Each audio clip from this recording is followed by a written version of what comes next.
ரொம்ப நாள் ஆச்சு நம்ம இந்த பழம் காய்கறி வீடியோலாம் விட்டு. இந்த வாரத்துக்கு தேவையானது எல்லாமே வாங்கிட்டு வந்தாச்சு. குட்டி ஆரஞ்சு பழம், அடுத்து மாதுளம்பழம் பெருசாதான்ப்பா இருக்கு, ஆனால் உள்ளுக்குள்ளே எப்படியோ ஒரு கெட்டு போன மாதிரி ஒரு இது வந்துடுது. அடுத்து என் பொண்ணுக்கு ரொம்ப பிடிச்ச பழம், சொல்லுங்க யாரு எப்படி கண்டுபிடிச்சிருவீங்க?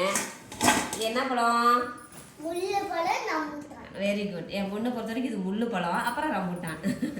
இன்னைக்கு இந்த வாரத்துக்கு தேவையான லஞ்ச் பாக்ஸுக்கு ஸ்நாக்ஸ் கொடுப்போம் இல்லைங்களா, அந்த ஃப்ரூட்ஸ் எல்லாம் வாங்கிட்டு வந்தாச்சு. அப்புறம் பார்த்தீங்கன்னா பாப்பாவுக்கு ரொம்ப நாளாக இது வாங்கிட்டு வாங்கப்பா, சில்லி போட்டு தரேன்னு சொன்னேன், அதனால இன்னைக்கு கிடச்சதுன்னு வாங்கிட்டு வந்துட்டீங்க. தக்காளி, பீக்கங்காய், அப்புறம் கொடமிளகா, இதெல்லாமே இந்த வாரத்துக்கு தேவையான காய்கறியும் வாங்கிட்டு வந்தாச்சுப்பா. நம்ம பழமுதி தக்காளி, நெல்லிக்காய், பெரிய நெல்லிக்காய், பெரிய நெல்லிக்காய்.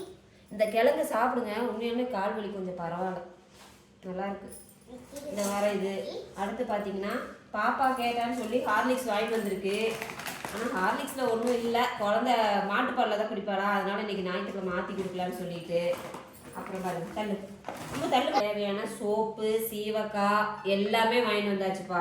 இதுவே 1800 எல்லாமே சேர்த்து இப்போ 3000 வந்துருச்சு. அதாவது கம்மி பொருள் விலை ஜாஸ்தியாக இருக்குது இப்போ எல்லாம் இருக்கிற சூழ்நிலைக்கு.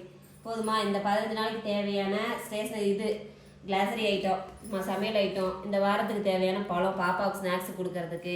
பிடிச்சிருந்தா லைக் பண்ணுங்கள், ஷேர் பண்ணுங்கள். சுகன்யா வந்து நல்லா இருக்கீங்களான்னு கேட்டீங்க, ரொம்ப சந்தோஷம்ப்பா. யாருமே கேட்காதப்ப கௌரி சுகன்யாவும் வந்துட்டு ரொம்ப நாள் ஆச்சு வீடியோவில் பார்த்துலாம் சொன்னீங்க, ரொம்ப தேங்க்ஸ்ப்பா. சப்ஸ்கிரைப் பண்ணிக்கோங்க. பாய்.